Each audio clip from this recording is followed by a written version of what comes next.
self-determination theory basically says that motivation has three key components. So number one is autonomy. Athletes, people, whoever have to feel like, even my dog, when I train her, she has autonomy in the process. You have to feel like you have some control and some choice.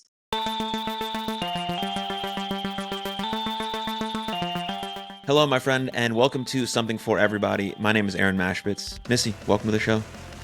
Thanks for having me on, Aaron. Absolutely. The first and most important question that I'm going to ask you throughout this episode will be this, and it is, how are you doing? Actually, how are you doing? The actual answer, other than I'm great, is I'm really, really busy and kind of burning the candle at both ends. But it's all for, productivity and good things for the future. So despite the fact that I'm tired and, spread pretty thin, I'm excited about what I'm doing right now. Do you, speaking of being busy, at least for me, as being an athlete my whole life, I really only sort of feel like worthy if I'm busy. I've had to sort of regroup and rethink that by like taking rests. And I think that sort of progression has changed over the years about actually telling athletes they should rest and recover, because that wasn't the way it was when I was younger. And I definitely want to get into that. But how do you feel about like being busy? Is that when you feel like your best self, or just because you have things that you need to get done, or what's going on there? I think there's just so much to get done. It's really not even like a feeling or a want or a need. It's just logistics. Like, I've got to do it. However, to your point about like needing rest and recovery, it's funny because I was telling my boss today, I was like, hey, I think I'm going to have to cancel some meetings tomorrow because my telltale sign of developing something upper respiratory is starting. Like, I've got like my tonsils swollen. So it's going down in the next 36 hours or whatever. And I attributed it to, I took a break this weekend and I went and just took care of myself for 3 days and came back. And all of a sudden my body's like, oh, you rested?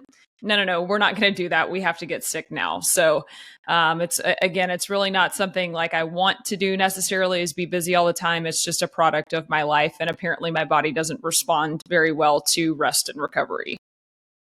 Man, I feel like that a lot. Because I work for myself, and so it's like, if the work doesn't get done, like who's gonna do it? And so I think people have made my dog has entrepreneurship or working right for now yourself to look way play too with a squeaky sexy. toy. When Hold on one second. Okay. Hey, Andy, can you bring me that?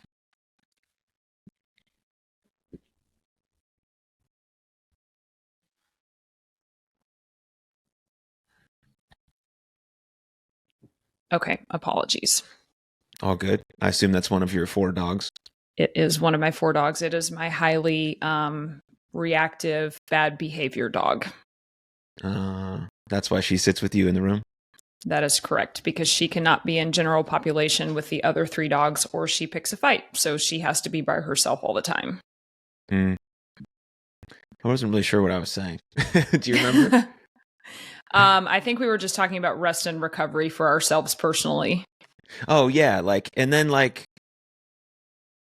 entrepreneurship now, especially when you look at like social media, is like super sexy, but the work is not sexy. I don't really want to be working until 9 or 10 at night.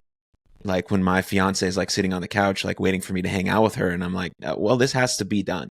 So, but there's also a version of it where it's like you got to put in the work, and that specifically, right? There's no alternative to that, but there has to be harmony. At least. But I think once you get to different levels, if you're working with youth or high school or elite, that harmony is a little bit different, and you can stress the work a little bit more depending on where they're trying to reach. If I'm working with a 7th grader, like we're just having fun. Like that's the point. And there's plenty of time for all other stuff. Yeah, we want to learn how to use our body and things like that. But if I'm working at, TCU with an elite level athlete who's potentially trying to go to the Olympics, there's a little bit different way we're going to approach that, rather than like a 7th grader who just needs to learn how to like run and, chew gum and walk at the same time. Absolutely. Yeah. You've always got to cater your messaging and your training program to the population that you're working with. And I can tell you firsthand that when you try to extrapolate a collegiate programming mindset to younger athletes, it just doesn't go very well, because they don't have the same mindset. They don't have the same buy-in. They don't have the same level of seriousness. And so you really do have to alter your approach for your clientele. Otherwise, everybody involved is going to be in for a headache. Yeah.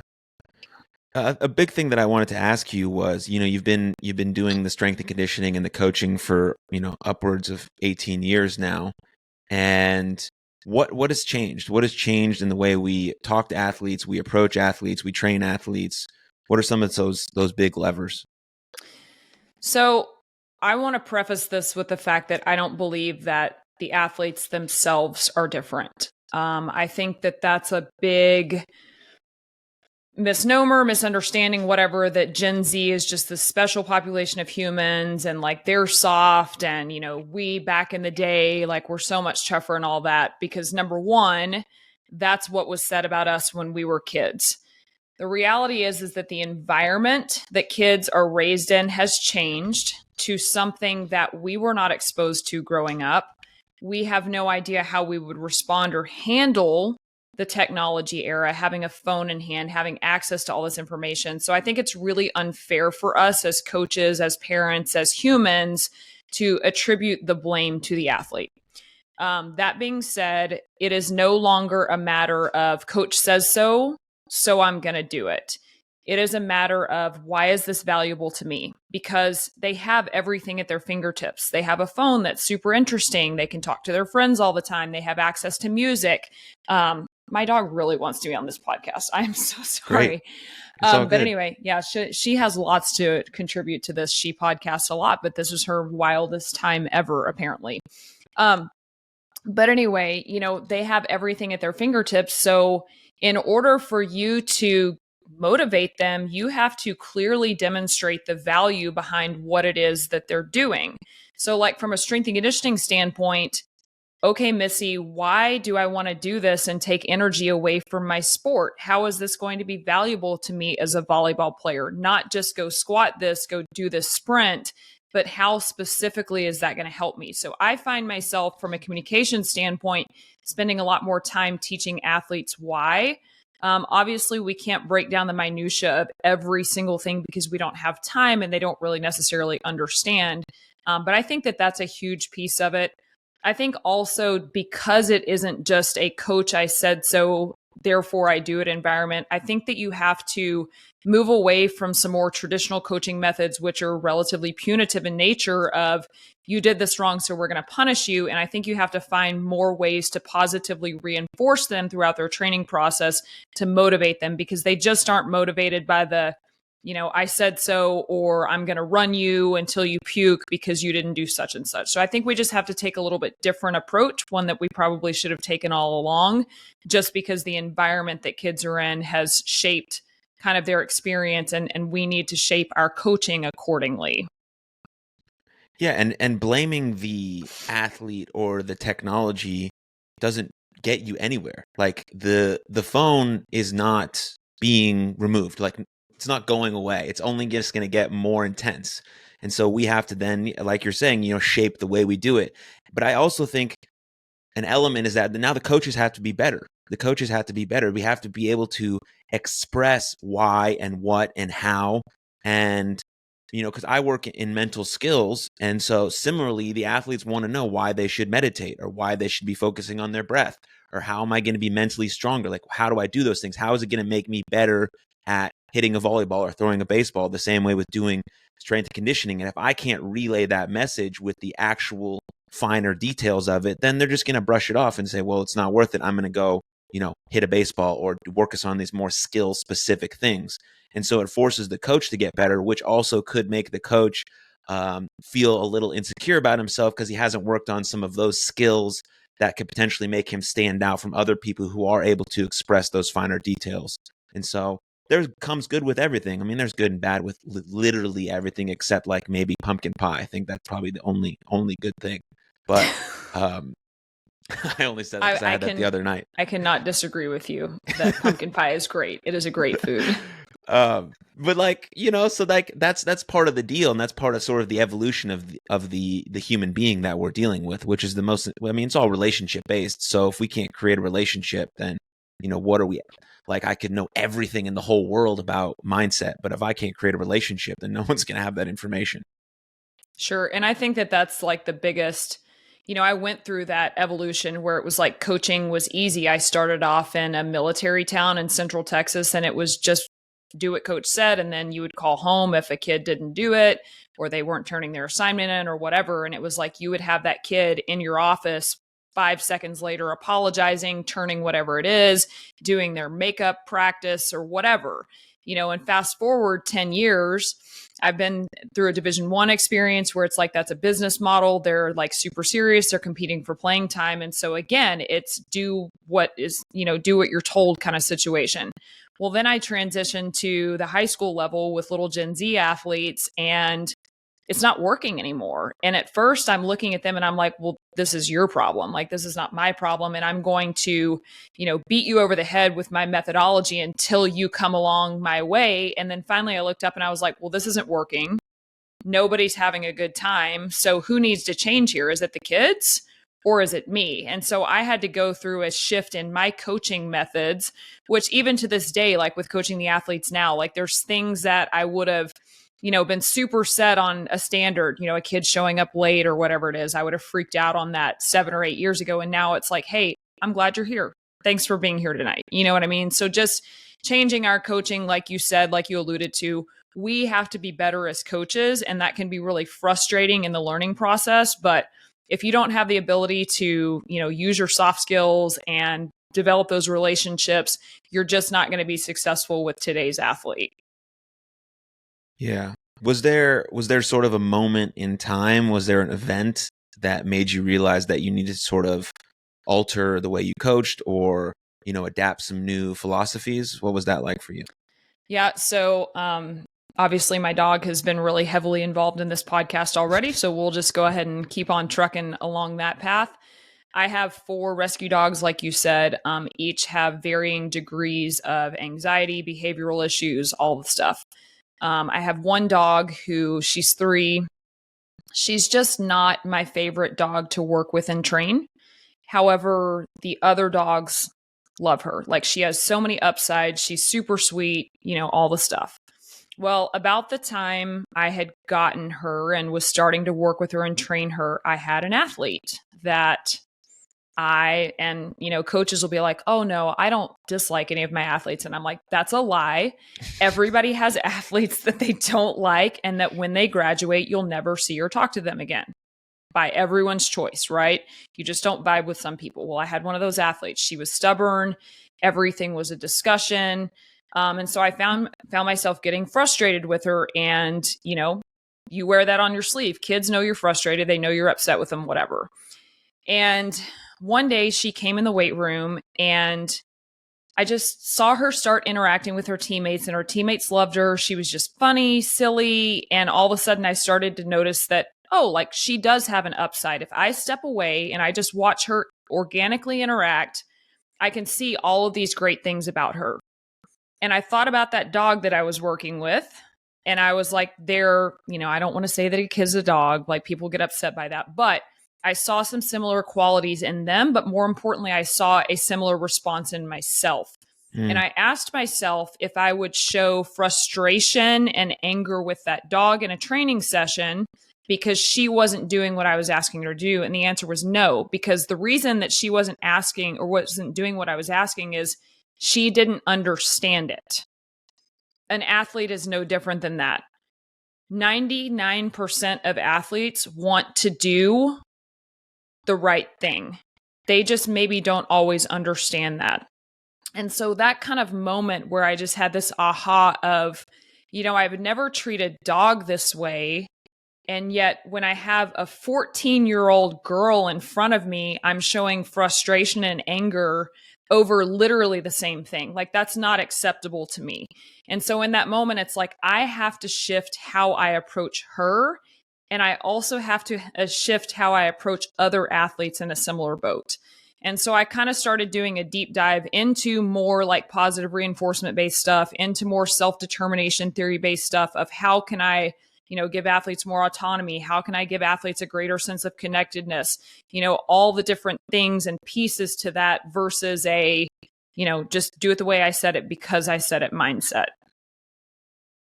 Yeah, I mean, one of the markers of an excellent coach, which I want to get into more qualities of great coaches, but is being able to say the same thing like multiple different ways. I mean, I was the same growing up. It was, here, do what I say, and this is it. And that resonated for me because I wanted to be doing the thing that I was doing. So I didn't really care who was telling me to do it. I just wanted to play baseball. So it's like, great, you seem like you know what you're doing. I'll just do it. But a lot of athletes don't act that way.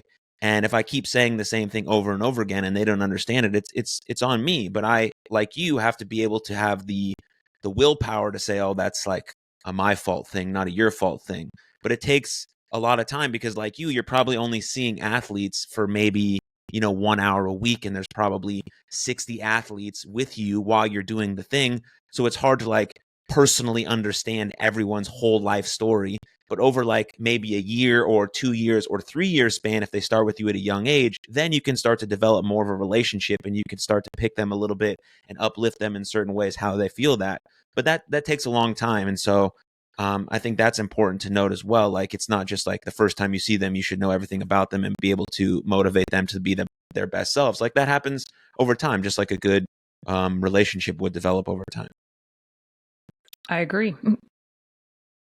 Yeah. And yeah, I think, I mean, I'm a coach. I coach baseball 15-year-olds right now.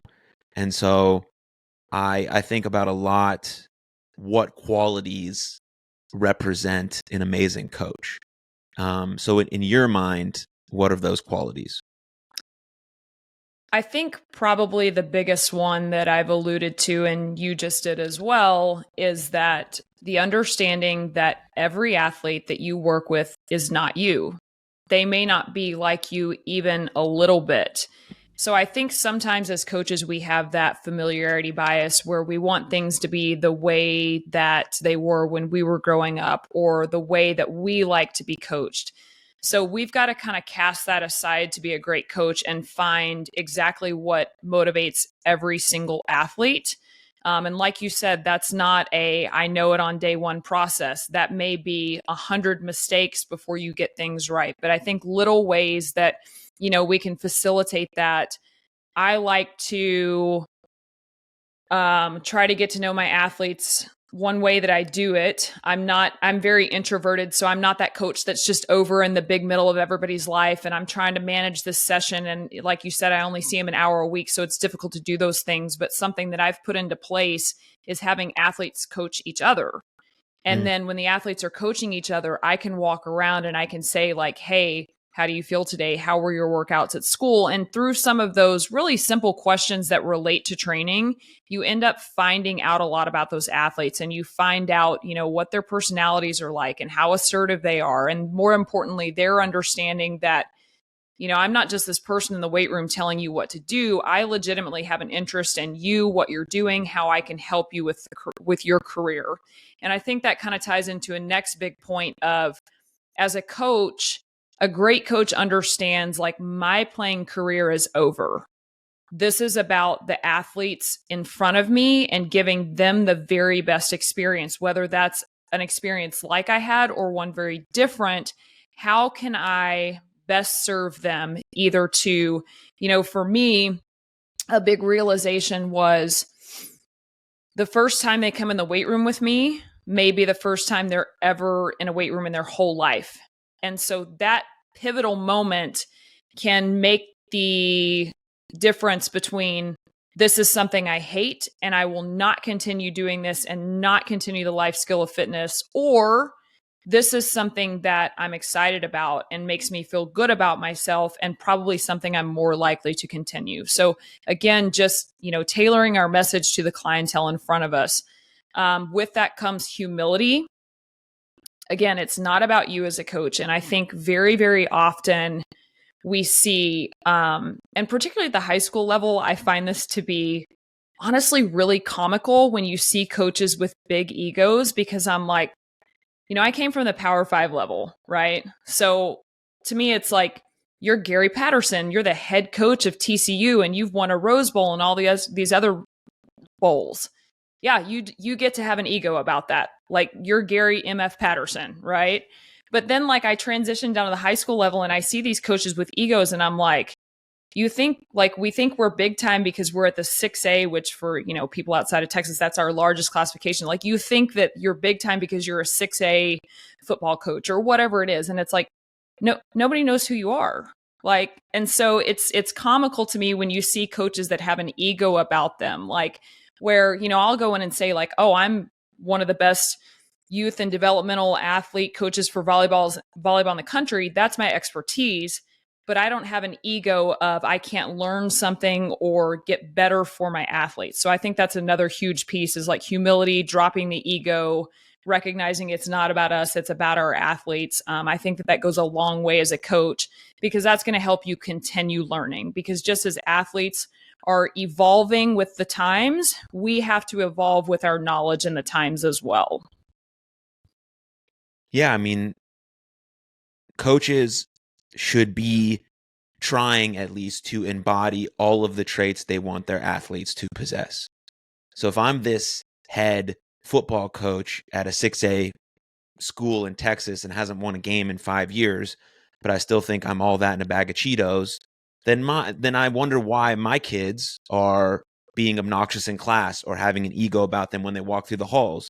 I'm like, I didn't teach them that. Well, you're teaching them that through sort of the way you present yourself and the way you talk to teachers and the way you want special treatment for your athletes when they're all in high school and they should be doing all the normal things that everyone else is doing.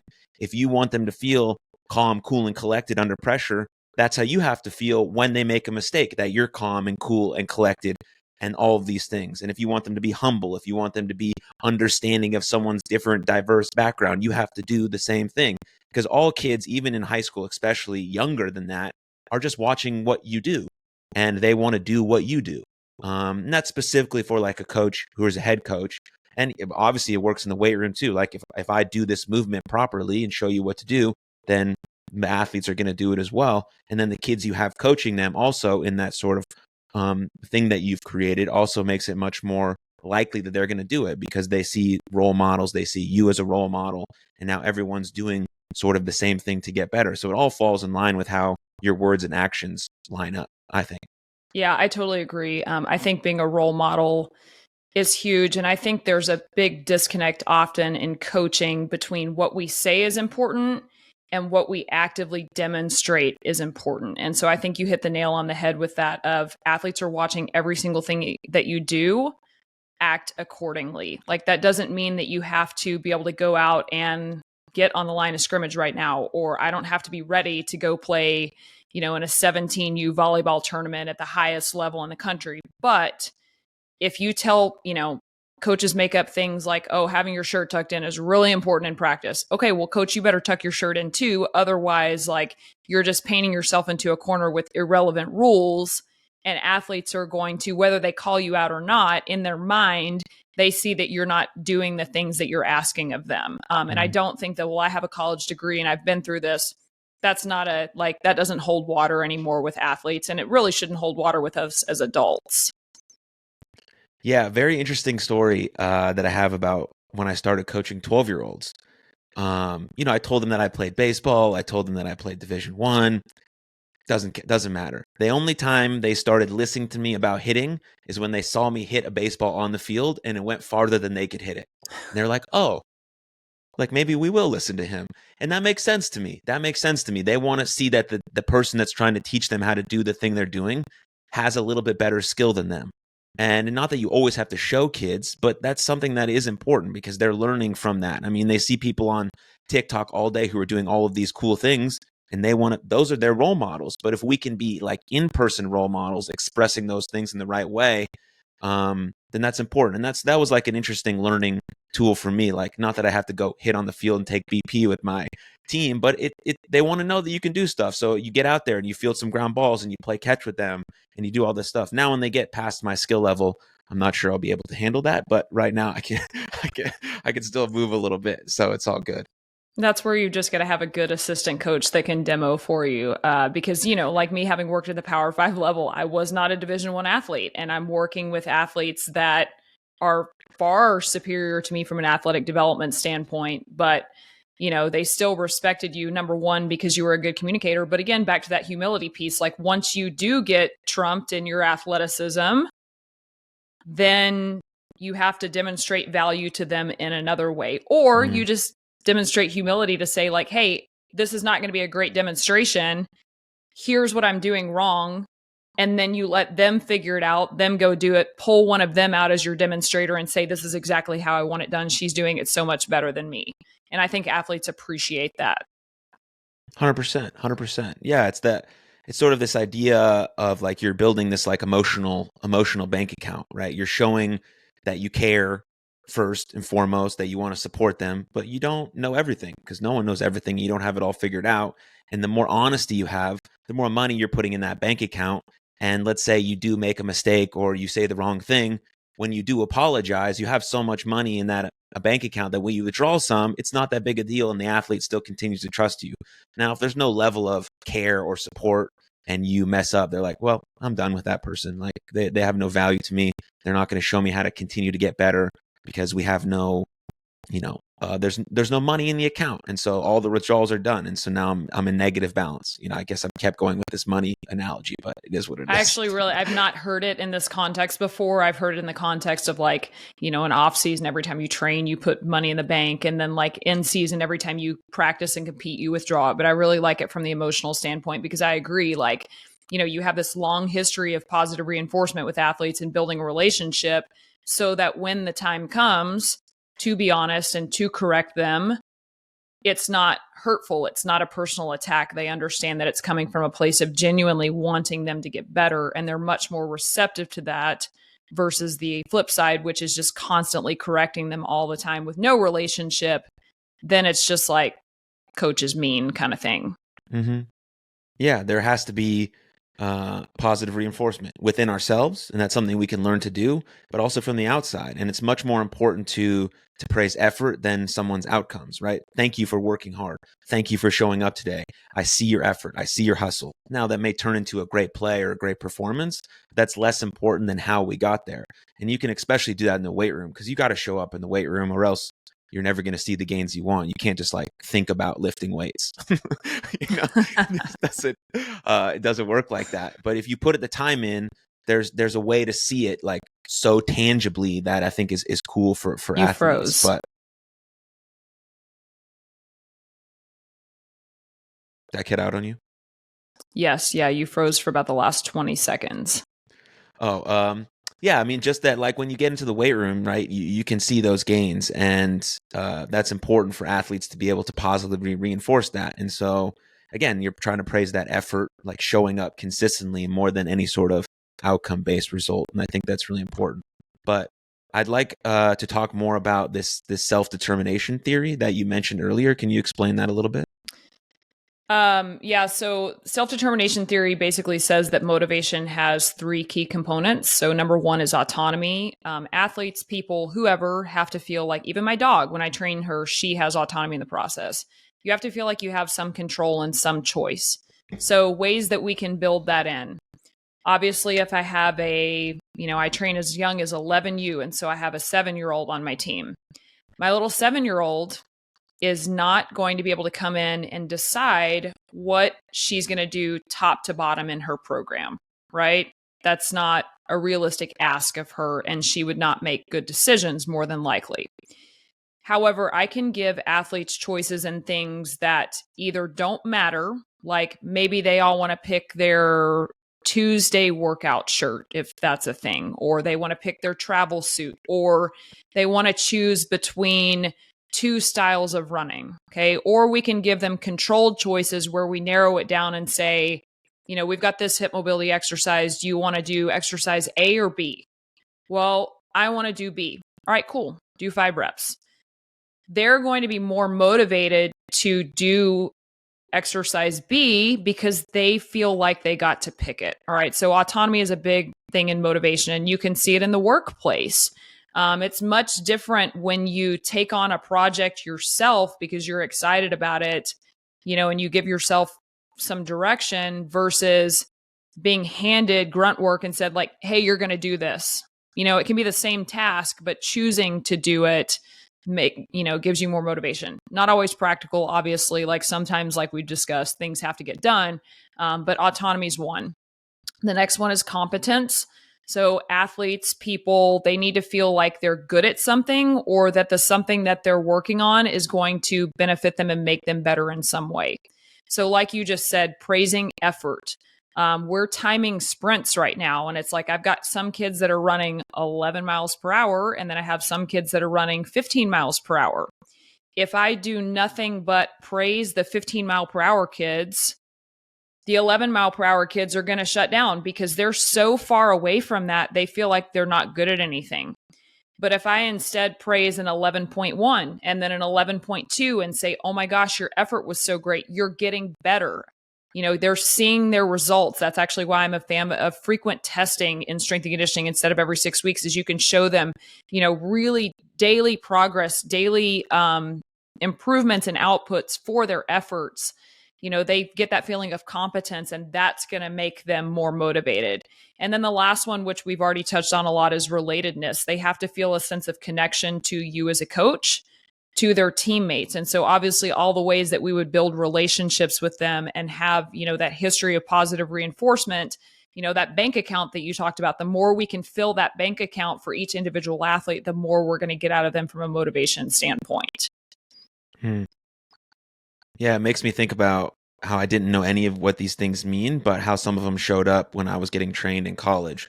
Like we would always get to pick our ab exercises at the end, or our core exercises.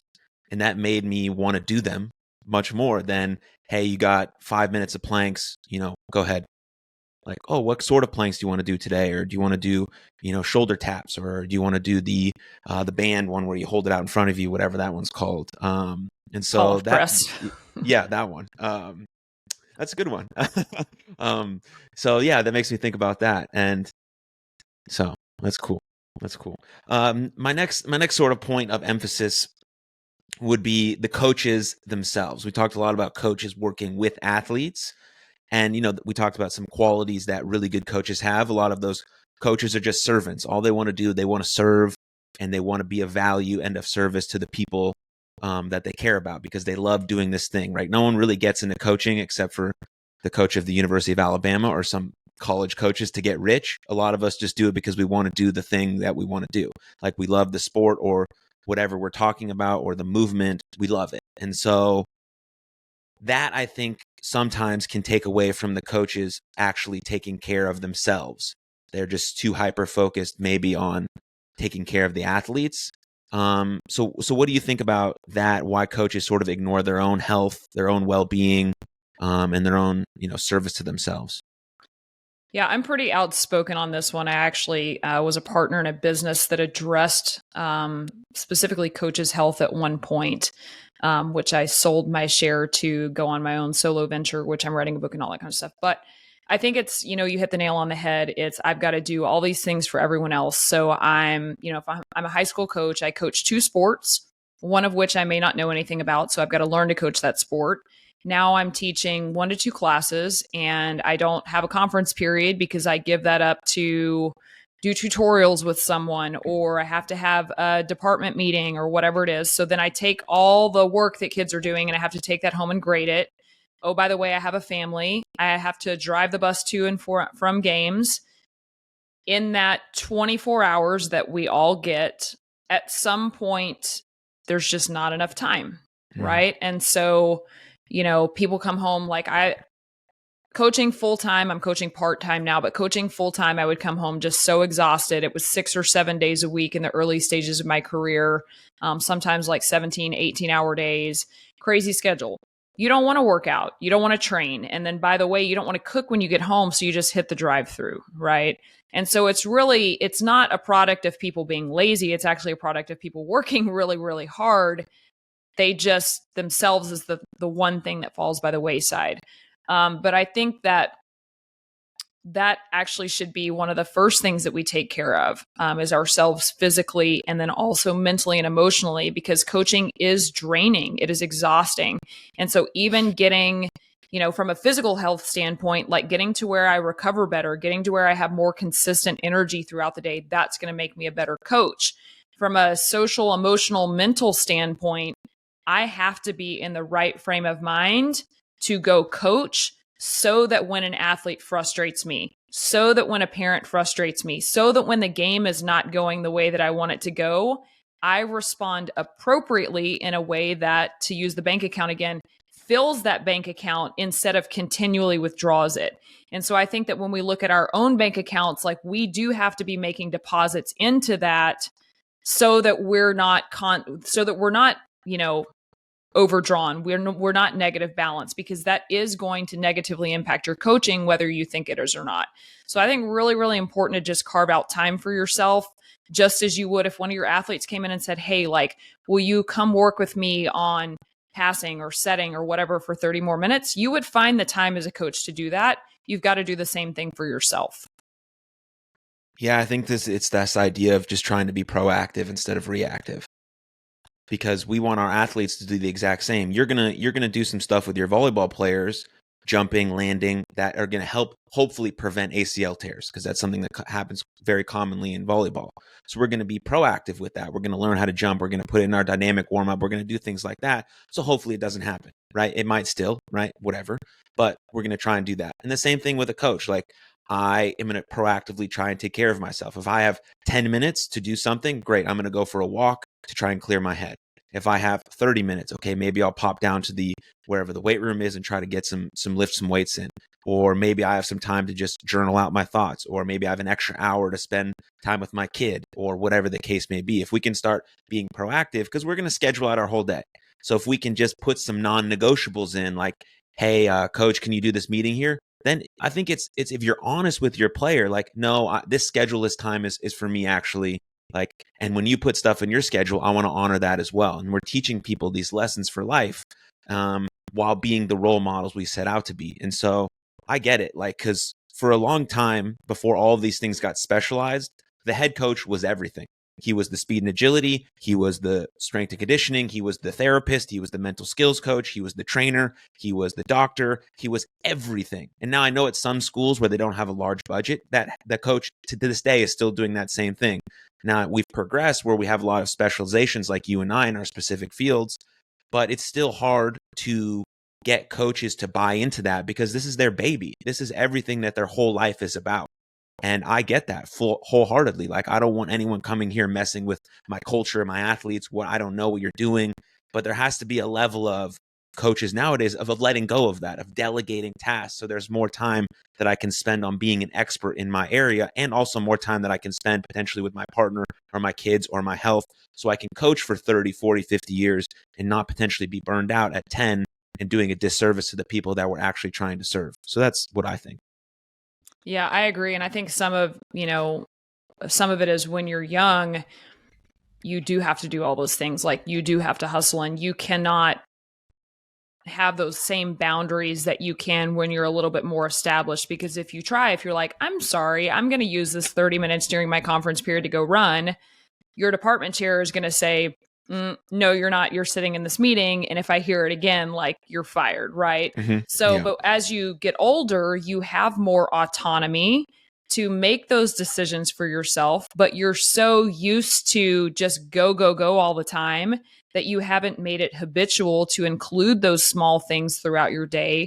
And so it just kind of falls by the wayside. So I think it's kind of a vicious cycle, but I think it's one that I think we're seeing people pay more attention to mental health and pay more attention to the things that can promote that as a measure of increasing productivity at work, and also, as you mentioned, at home with your family.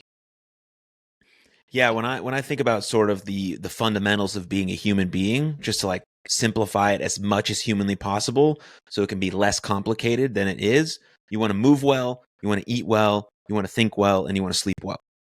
That's it. Try and do those 4 things.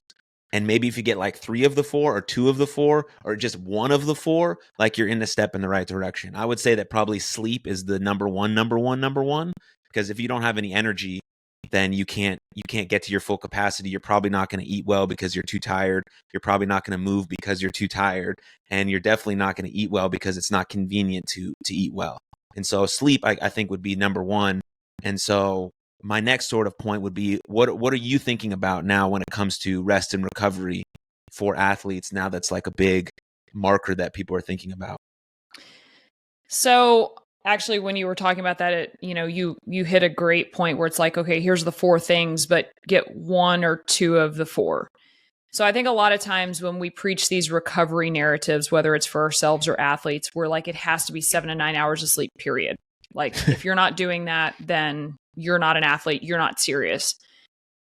Be that as it may, some of our athletes work jobs till 10 o'clock at night and they've got to do homework and all that kind of stuff. So I think that, from a rest and recovery standpoint, teaching really practical solutions versus trying to teach ideal black and white narratives.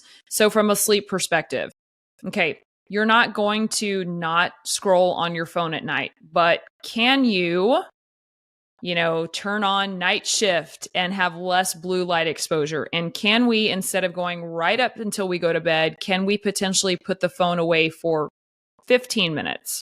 Okay, we've got that down. Now can we put it away for 30 minutes? Like now can we go an hour without our phone before bed? So one, just making things like chunking it into small achievable steps, but also shaping those steps over time so that we do get closer to hitting the ideal mark of 7 to 9 hours.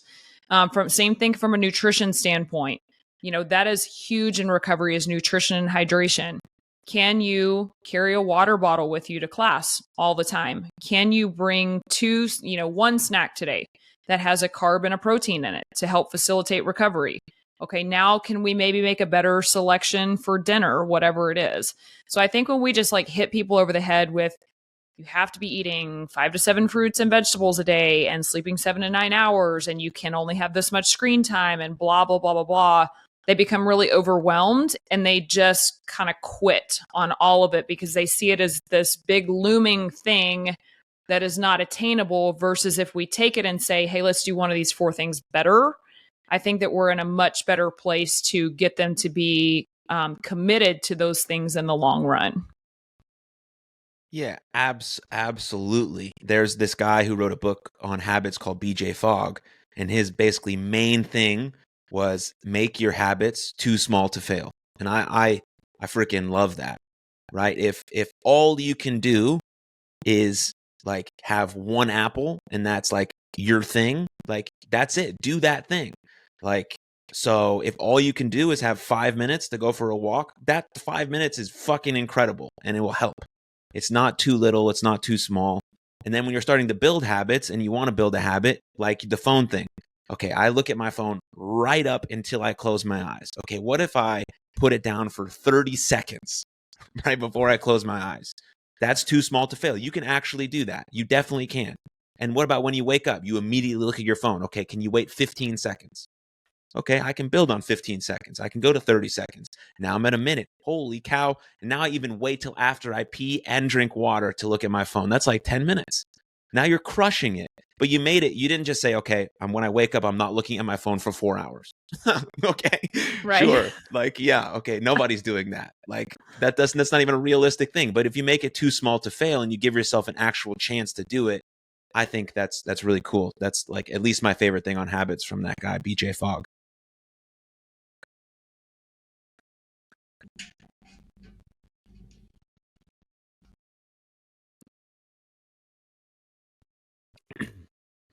And so one of the other things that I thought was interesting that we could talk about. Are you still there? You still got me? I am. Yeah. You froze for a bit, but I'm back. Okay. Did you hear the last part? I didn't ask any other questions yet, but unless you want to comment on that. We were just finishing talking about effectively Atomic Habits, but by a different author. Yes, basically the same idea. Yeah. Yeah, I can't always give James Clear all of the credit. Okay, there's other people who write books on Sure. But the last thing is that a lot of people talk about nowadays is this idea of specialization. What do you think about that, at least in terms of the weight room? Should we be training for our specific sport? When? How early? Things like that. So this is actually going to be the first section of chapter 1 of my book that should publish in the spring. But whoever came up with the idea of sports specialization in the weight room has a really poor understanding of long-term athletic development, and they have a really good understanding of marketing. because they've marketed this concept of that we have to be training specifically for volleyball and specifically for basketball and whatever. And you'll see it in my, like, when I post Instagram videos, I'm like, 3 exercises a volleyball player should be doing. And it's like, well, this is actually 3 exercises everyone should be doing, but you're trying to hit the volleyball community over the head with it. But generally speaking, particularly with younger athletes of a lower training age, which is how long they've been consistently training in a strength and conditioning program, with those younger athletes, basics work, and they work for a really, really long time. So you don't necessarily need to specialize what you're doing. Now, the flip side of that is, you mentioned ACL tears with volleyball. You also have shoulder injuries, low back injuries, ankle injuries. We do need to be addressing the specific demands of the sport. But we're going to address those specific demands using pretty general means that could cross a multitude of sports for about 90% of our programming. Where I kind of nuance training a little bit is in how I explain to athletes, this is exactly how it relates to your sport. But no, we don't need to be specializing and doing, sport mimicry exercises, which is basically performing the sport movement under load. There's a million problems with that. Problem number one is that very often, like, the resistance is too high to actually be performing the movement at a speed that transfers to the sport. So it eye tests as a good exercise with transfer to the volleyball court, but in reality, it's too slow, or the muscle contraction does not occur at the right point in the range of motion because of how the load is on the band or whatever it is. So it looks specific to a parent or a sport coach, but to a strength coach, we're like, no, that's not it. That's not the move.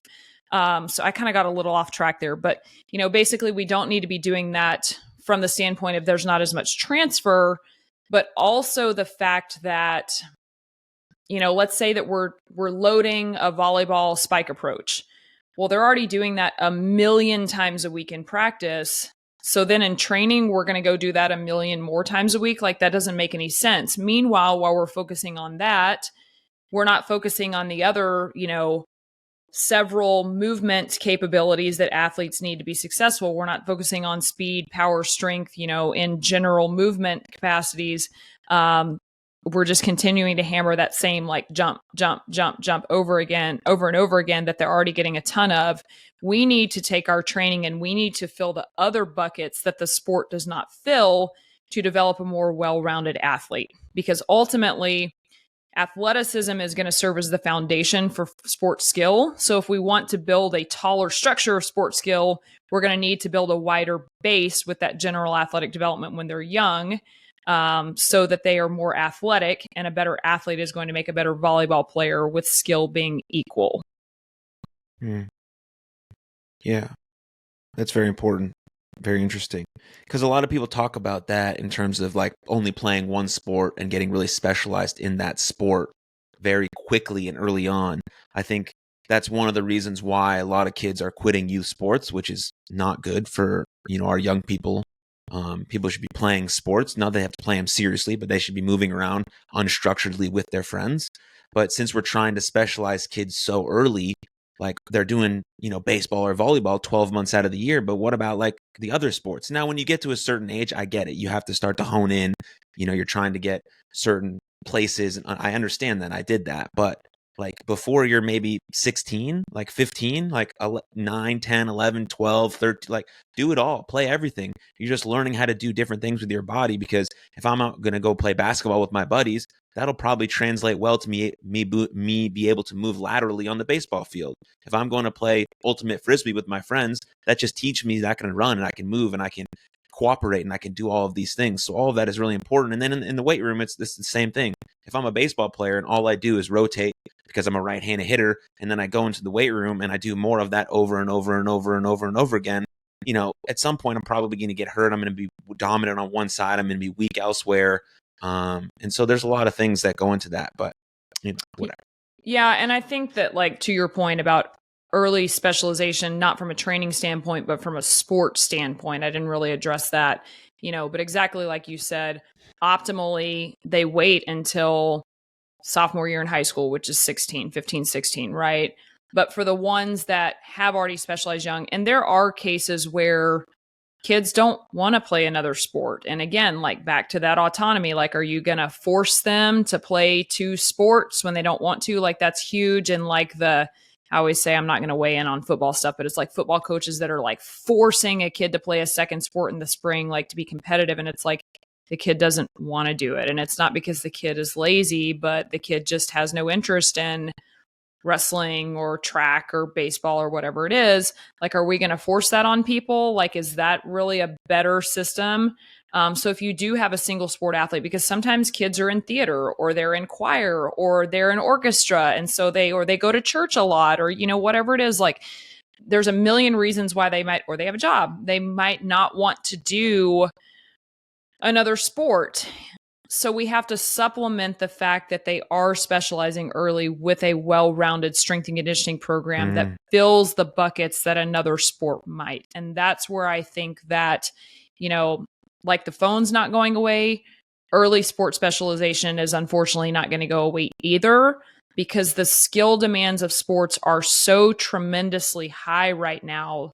I always say we would not have won a state championship at Byron Nelson in volleyball had our athletes not been specialized from a young age, because the skill that was required to win at that level was so high.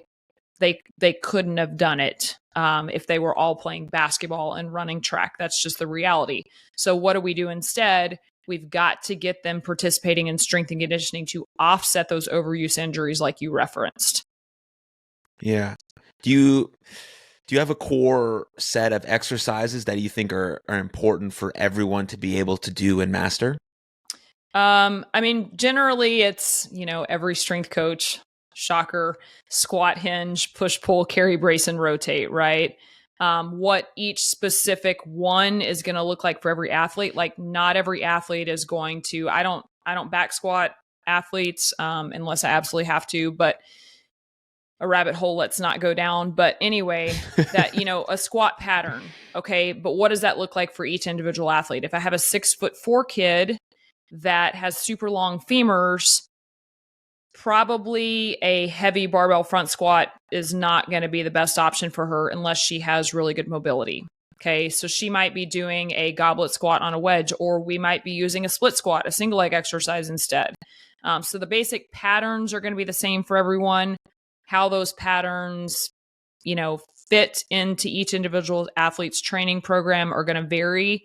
However, I will say if you catch them pretty young, like my 11 and under kids, my 12 and under kids, like I'm catching them at an age where if I can get strength in some of those, end ranges of motion, then we can maintain that over time. And so those athletes, if they start younger, you're more likely to see more of them doing whatever your top tier exercise in your progression later down the road.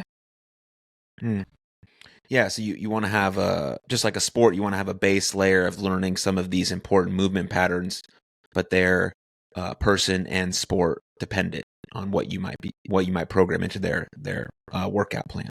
Yeah. Less sport and more person, because as I said, particularly at that lower level, it's, everybody can benefit from lower body strength and upper body strength. So it's like, what are the best ways to train lower and upper body strength? Well, it's going to be some sort of, squat variation or lunge variation and some sort of pressing motion that's going to cross every sport. Awesome. Fantastic. Well, thank you for your time, Missy. I really appreciate it. Yeah. Thanks for having me on. Absolutely. What's the best place for people to go find you, learn more about you, contact you, send you DMs? Sure. Twitter and Instagram, my handle is at Missy M. McBeth, and it's McBeth with no A, so MCBETH. And then my website is safeirontraining.com. Fantastic. All of that linked below in the show notes for more on Missy. But thank you for your time, and we'll see everyone next time. Cheers.